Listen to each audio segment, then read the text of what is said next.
எடுத்தாரே அவதாரம் செந்தூரில் வைகுண்ட அவதாரம். ஐயா எடுத்தாரே அவதாரம் செந்தூரில் வைகுண்ட அவதாரம். அதிமூல பரம்பொருளா பொருளும் ஒரு பொருளாய் ஜோதிபடி வானவராய் சுமை மாற்றும் காரணராய் கருமகலி அழித்து தர்மயுகம் காண நாட்டு நிலை மாற்றி நாராயணர் அரசாள எடுத்தாரே அவதாரம் செந்தூரில் வைகுண்ட அவதாரம். ஐயா எடுத்தாரே அவதாரம் செந்தூரில் வைகுண்ட அவதாரம்.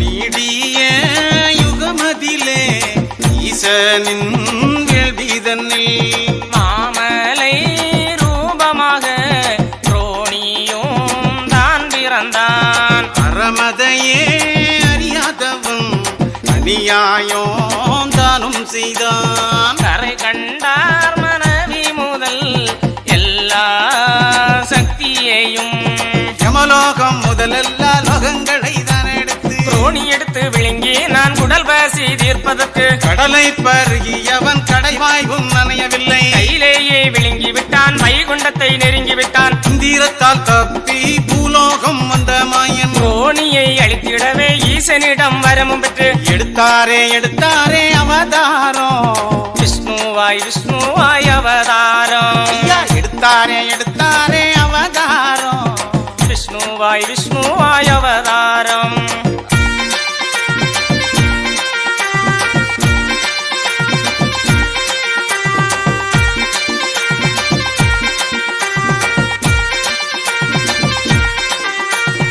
ரோணிய சுரனையே அறுதுண்டம் ஆகச் செய்து 6 துண்டங்களை குண்டுகள் 6 வெட்டி தேவராறு இடத்திலிட்டு அறுபிடம் பொட்டனரே ரோணியை வதைத்த மாயன் குலைந்த நிலை துடைத்தாரே. கைலகின் நிலைதனையே மறுசீராய் மாற்றி வைத்தார் அகிலந்தனை ஐயா அமைதியாய் ஆக்கி வைத்தார். 6 துண்டுகளும் 6 யுகங்களுக்கு யுகத்துக்கு ஒரு தொண்டு அசுரராய் தான் தோன்ற நாட்டு நிலை கருதி நாராயணர் பகை முடிக்க வைகுண்டர் வந்த கதை எல்லோரும் கேட்டிடுங்கோ. எடுத்தாரே அவதாரம் யுகத்துக்கு ஒவ்வொரு அவதாரம். ஐயா எடுத்தாரே அவதாரம் யுகத்துக்கு ஒவ்வொரு அவதாரம்.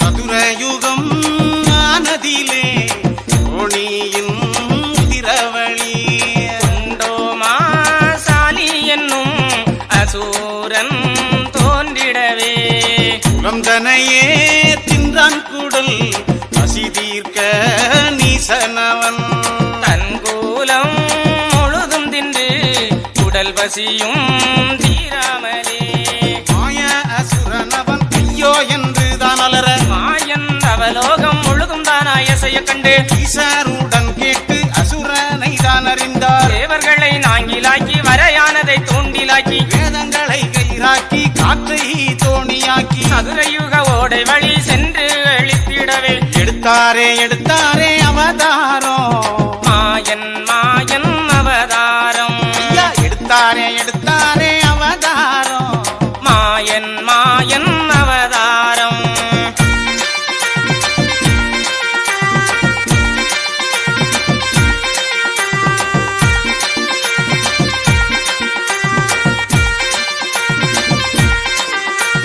நெடிய யுகமதிலே ஒரு பிண்டம் இருதுண்டாய் அல்லோசி வாகனனும் பிள்ளை மல்லாளென்னும் அசூரன் இருவேறு அசுரர்களும் யுகத்திலே உருவெடுத்து பூலோக ஸ்திரத்தில் மாதவமும் செய்து வந்த சுருதி முனிவரையே ஆழித நீரை வீசி அவர் சாபம் முதல் பெற்றார். சூரர்களை வரைக்கும் கணையானார் சுருதி முனி தேவர்களை வருத்தி சூரர்கள் சுகம் பெற்றார். நிலையை அறிந்த மாயன் அலைக்குள் வளர்ந்து வந்த மந்திர புறகணையால் அசுரரை தான் அழிக்க எடுத்தாரே அவதாரம் திருமாலாய் அவதாரம். ஐயா, எடுத்தாரே அவதாரம் திருமாலாய் அவதாரம்.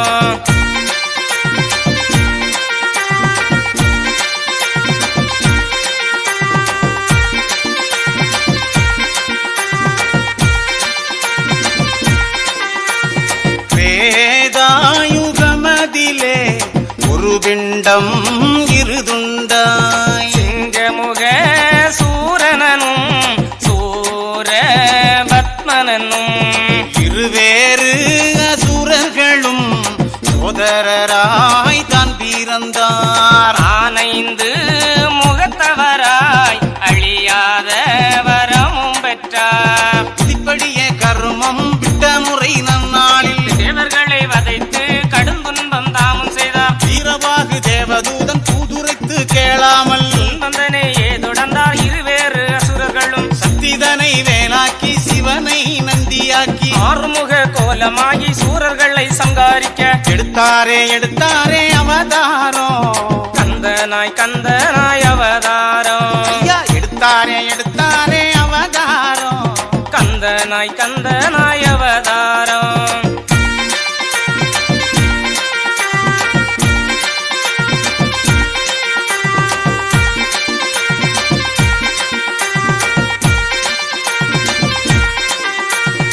இறக்கின்ற தருவாயில் சூரனும் மறைகுறை உயிராய் இருக்கும் பண்டாரத்தால் என்னை கொல்ல முடியாது.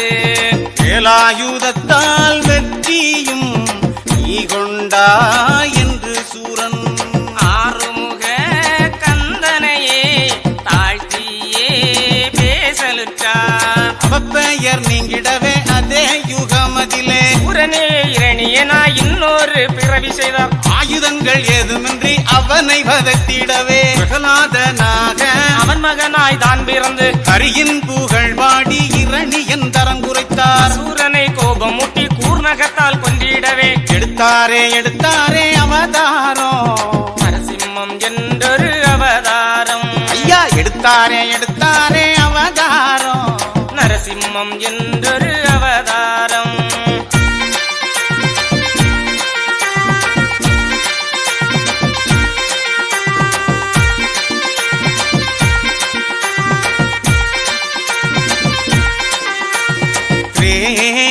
வேதாயுகமதிலே தோணியின் ஒரு துண்டோ பத்துதலை ராவணனாய் பாரினிலே தான் படைத்து தவங்கள் பல செய்து வரங்கள் தானும் பெற்றான் ராவணனோ.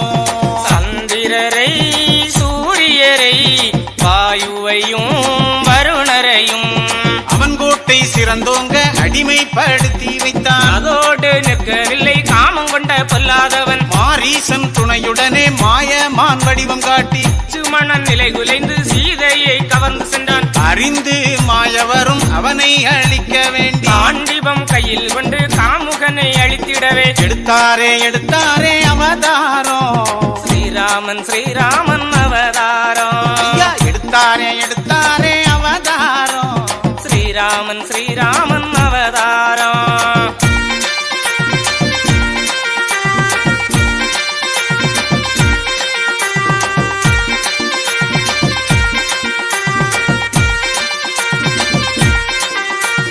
துவாபர யுகமதிலே தோணியின் உதிரவழி துரியோதனன் என்னும் மாபாவி தான் பிறந்தான். கௌரவ 100 பேராய் கொட்டைதனை ஆண்டு வந்தான். அண்ணாசை பற்றியவர் மற்றவரை மதிக்கவில்லை.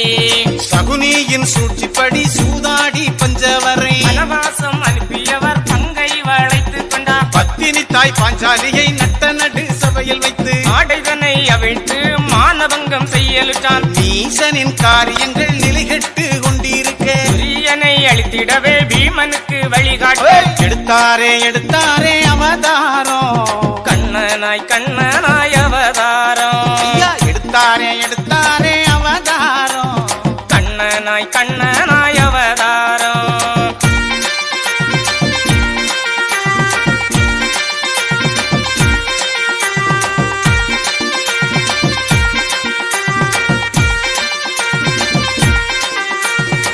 கலியூகம் தன்னிலே ரோணியின் இறுதி துண்டு கலியன் என்றொரு மாபாவி தான் தோன்ற நாட்டிலுள்ள மக்களையே நலமோசம் செய்து வந்தான். தந்திரத்தால் மாயவேலை காட்டி வைத்தான். சந்திரனை மங்க வைப்பான், சமுத்திரத்தை பொங்க வைப்பான், கற்பை சூறையாடி கன்னித்தன்மை அழித்திடுவான். தந்தை தாயை மதிக்காது அடிமை செய்வான், மனிதனையே கட்டிடுவான், பிள்ளை பல செய்திடுவான். பூலோகம் முழுதும் பரவி மேலோகம் பரவலுற்றான். கலியனை அழித்திடவே சாதுவான தோற்றமுமாய் சிவனோடு பிரம்மாவும் பிரம்மனோடு விஷ்ணுவும், சிவனோடு பிரம்மாவும் பிரம்மனோடு விஷ்ணுவும் முப்பொருளும் ஒரு பொருளாய் ஒன்றாய் உருவெடுத்து, பொருளும் ஒரு பொருளாய் ஒன்றாய் உருவெடுத்து, 8000 கோடி சூரிய பிரகாசமுமாய் 8000 கோடி சூரிய பிரகாசமாய் எடுத்தாரே எடுத்தாரே அவதாரம், செந்தூரில் வைகுண்ட அவதாரம். ஐயா எடுத்தாரே எடுத்தாரே அவதாரம், செந்தூரில் வைகுண்ட அவதாரம்.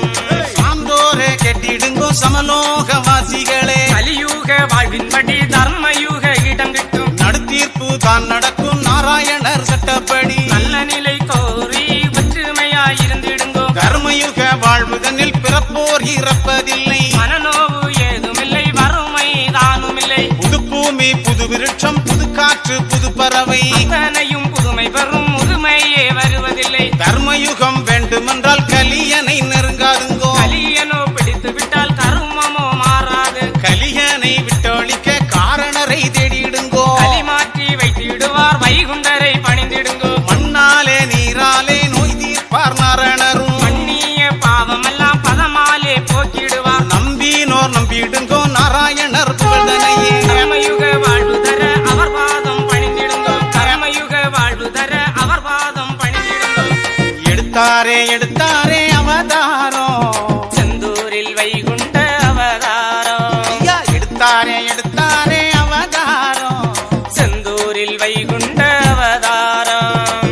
அதிமூல பரம்பொருளா பொருளும் ஒரு பொருளாய், ஜோதிபடி வானவராய் சுமை மாற்றும் காரணராய், கருமகலி அழித்து தர்மயுகம் காண நாட்டு நிலை மாற்றி நாராயணர் அரசாள எடுத்தாரே எடுத்தாரே அவதாரம், செந்தூரில் வைகுண்ட அவதாரம். ஐயா எடுத்தாரே எடுத்தாரே அவதாரம், செந்தூரில் வைகுண்ட அவதாரம். ஏய்!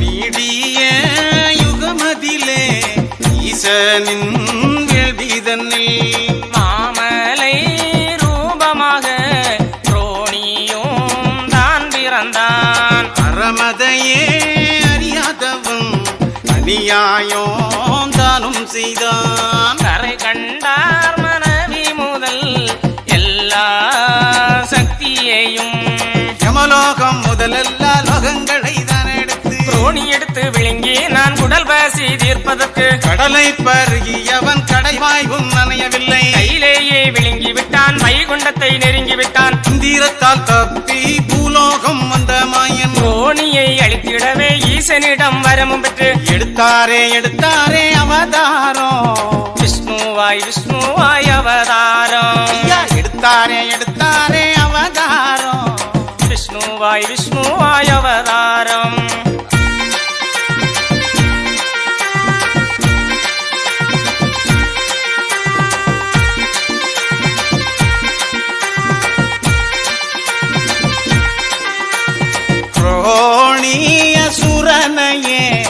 ஆறு துண்டம் ஆகச் செய்து 6 துண்டங்களை துண்டுகள் 6 வெட்டி தேவராறு இடத்திலிட்டு 6 பீடம் பொட்டனரே தோணியை வதைத்த மாயன் குலைந்த நிலை துடைத்தாரே இலகின் நிலைதனையே மறுசீராய் மாற்றி வைத்தார் அகிலந்தனை ஐயா அமைதியாய் ஆக்கி வைத்தார் 6 துண்டுகளும் 6 யுகங்களுக்கு யுகத்துக்கு ஒரு தொண்டு அசுரராய் தான் தோன்ற நாட்டு நிலை கருதி நாராயணர் பகை முடிக்க வைகுண்டர் வந்த கதை எல்லோரும் கேட்டிடுங்கோ எடுத்தாரே அவதாரம் யுகத்துக்கு ஒவ்வொரு அவதாரம் ஐயா, எடுத்தாரே அவதாரம் யுகத்துக்கு ஒவ்வொரு அவதாரம்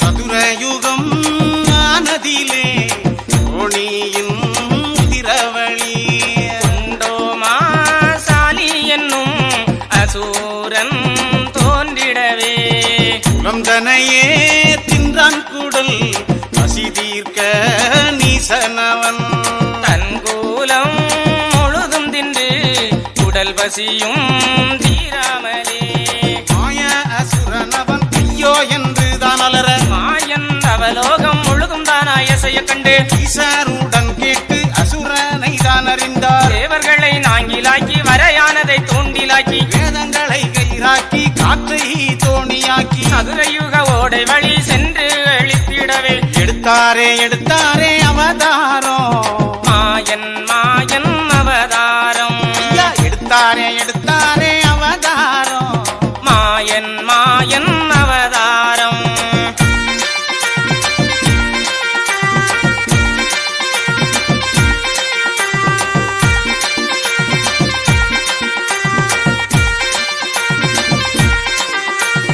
நெடிய யமதிலே ஒரு பிண்டம் இருதுண்டாய் அல்லோசி வாகனனும் பிள்ளை மல்லாளென்னும் அசூரன் இருவேறு அசுரர்களும் யுகத்திலே உருவெடுத்து பூலோ ஐயா நாங்கள்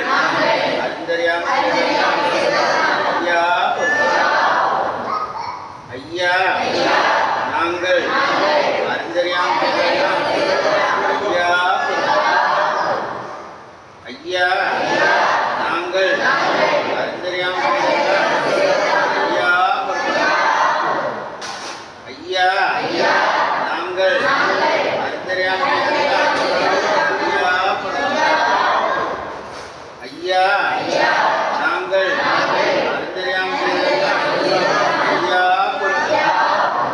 ஐயா பொறுத்து ஐயா மாப்பு தரணும் ஐயா பொறுமை தரணும் ஐயா நல்ல புத்தி தரணும் ஐயா நாங்கள் சொன்னதை ஒண்ணு கேட்டு சொன்னதை ஒண்ணு கேட்டு ஒண்ணுக்கு ஒண்ணு சிறப்பாய் ஐயா எங்களுக்கு அன்னமும் வஸ்திரமும் தந்து ஐயா வைத்திருக்கிறார் ஐயா எங்களை யாதொரு குணமில்லாமல் யாதொரு சஞ்சலம்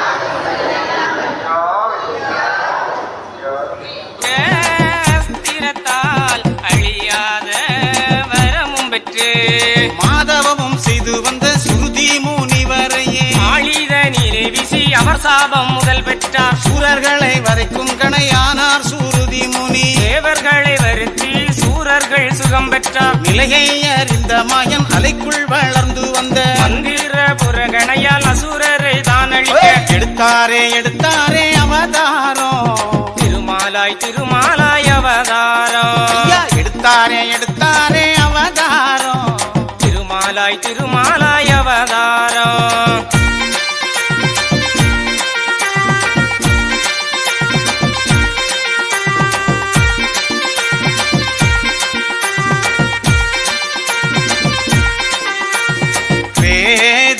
வேதாயுகமதிலே ஒரு பிண்டம் இருதுண்டாய் சிங்க அருமுக சூரனும் சூர பத்மனும் இருவேறு அசுரர்களும் சோதரராய் தான் பிறந்தார். ஆனைந்து முகத்தவராய் அழியாத வரமும் பெற்றார். இப்படியே கர்மம் விட்ட முறை நன்னாளில் தேவர்களை வதைத்து கடும் துன்பம் தாமும் செய்தார். வீரவாகு தேவதூதன் தூதுரைத்து கேளாமல் துன்பந்தனையே தொடர்ந்தார் இருவேறு அசுரர்களும். சக்திதனை வேலாக்கி சிவனை நந்தியாக்கி ஆறுமுக கோலமாகி சூரர்களை சங்காரிக்க எடுத்தாரே அவதாரம். கந்தனாய் அவதாரம். ஐயா எடுத்தாரே அவதாரம். கந்தனாய் அவதாரம்.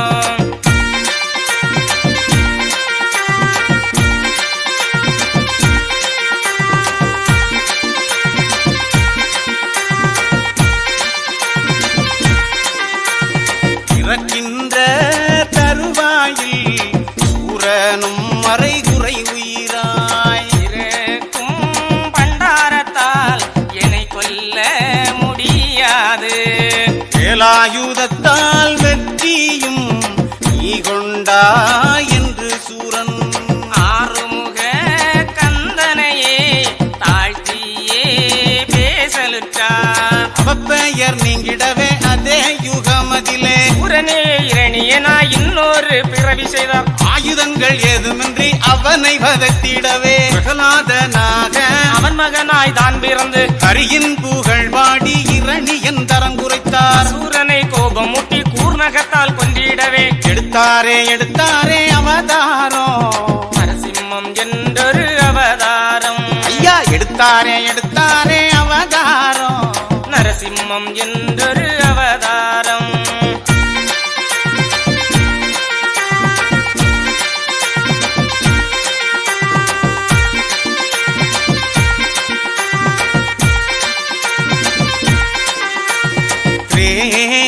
வேதாயுகமதிலே தோணியின் ஒரு துண்டோ பத்துதலை ராவணனாய் பாரினிலே தான் படைத்து தவங்கள் பல செய்து வரங்கள் தானும் பெற்றான் ராவணனோ.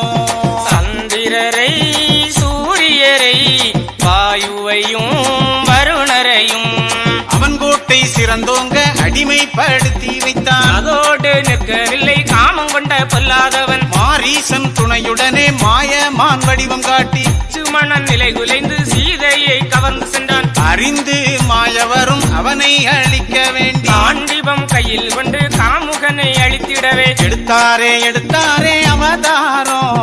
ஸ்ரீராமன் அவதாரம். ஐயா எடுத்தாரே அவதாரம். ஸ்ரீராமன்